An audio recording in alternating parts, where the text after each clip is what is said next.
คนยาก็เบิดแล้วเนาะยากินก็บูมีเนาะมีเงินมาฮอดและขอบใจพี่บัวบุษบง200 บาทขอบใจแม่เดียว200พี่นิพนธ์300ขอบใจพี่ออน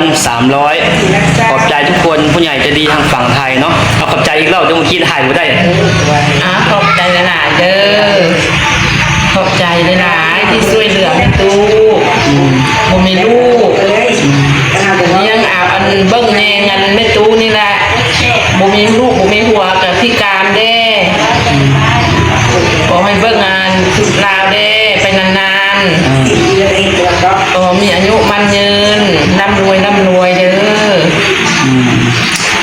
ก็นั่นแหละคนเข้าอยู่บ่คนทั้ง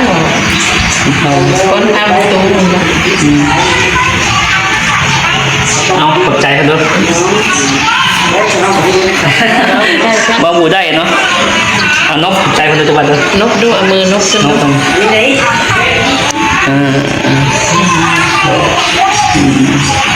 กคนสำหรับคลิปนี้น้องก็ได้จบเนาะภาระของน้องก็สิ้นสุดเพียงเท่านี้มีแต่เอารถเข็นนำมาหมอบเนาะขอบใจทุกคนเป็นมิตรฝั่งไทยฝั่งลาวแล้วก็อเมริกาเนาะ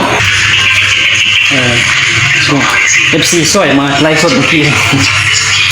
จับประมาณ5 นาทีเช่นจะบอกโทรศัพท์นะการหนุนส่งก็สบายดีแอดมินทางส่งยูทูบเนาะตอนนี้เงินที่ FC ฝากมาคนละ200คน300เนาะพี่นิพนธ์ฝากมาให้300 บาทแล้วก็แม่เดียว200พี่สาร200พี่บัวบุษบง200ขอบใจเนาะผู้ใหญ่ใจดีจากทางฝั่งไทย4 ฐานเนาะตอนนี้เงินจากฝั่งไทยก็ตกมือบอกแก้วแล้วคือ440,000 กีบพี่นิพนธ์ให้แก้วละ101 ว่ะนั่นเงินมาตกมือแล้วทุกคนตอนนี้อยู่กับบอกแก้วแล้วก็ชิมามองให้เป็นตู้บนเลยเนาะแล้วจะไปซอยเป็นตัวจาก3,000 กีบเนาะตอนนี้นี่ทุกคนได้เงินถึงมือแล้วเนาะบอกแก้วเอาไว้กินได้1เนาะน้ำมันลดได้1นะเราเสิร์ฟก็รักจับเลยเห็นแน่ทำมือเราเสิร์ฟตอนนี้เงินตกมือแล้วทุกคนเนาะคุณใหญ่ใจดีผู้ใดอยากมาซอยในตู้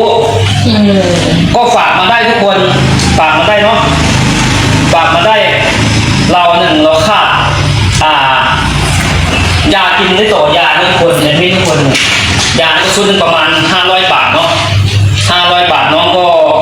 เราดมคืนเมื่อเช้าก็ได้อยู่ประมาณ900ก็เหลือ40,000ก็จะไปให้ในตู้เท่านั้นเลยเนาะแต่จำนวนนี้เบิดนี้ก็ให้ในตู้นี่เบิดแล้วแต่ว่าเบิ่งเมื่ออื่นบอกแก้วจะรถเข็นมาให้อีกเพราะว่ามันหลายทางไปเนาะบอกแก้วพอต้องเดินทางออกจากบ้านนี่ไปต่อที่เข็มนาขามันก็ได้เงินหมู่ตัวเนาะเพราะว่าจะเป็นบริจาคเสื้อผ้าในก้อนเข้าแล้วทุกคนในก้อนเข้าเนาะเพราะว่าต้องติดได้ก้อนเข้าเดี๋ยวเนาะก้อนเข้าก้อนน้ำอยู่กินได้มิดก่อนแม่ตาโบเห็นนี่ตาโบเห็นเนาะเพราะว่าทางอเมริกาไม่ได้สนใจแอดมาเข้ามาเมื่อวันจันทร์บอกแก้วจะรถเข็นมาให้เนาะน่าจะเป็นวันจันทร์หรือวันอาทิตย์อยากสอยเป็นลูกยาทานางเป็นอยู่เป็นกินยังขาดข้าวสารอาหารแห้งเลยอย่างนี้แผ่นเพิร์ดเนาะจะใส่แผ่นเพิร์ดตลอดเพราะว่าแผ่นเพิร์ดนี้ต้องไปใส่เพราะว่าได้นอนคาที่เดี๋ยวลุกไม่ได้เลยติดก้นเข้าเป็นอย่างนี้ก้นเข้าอยู่แต่บอกแก้ว่าสวยเหลือได้แต่เท่านี้เลยทุกคนสวยเหลือเล็กน้อยเนาะ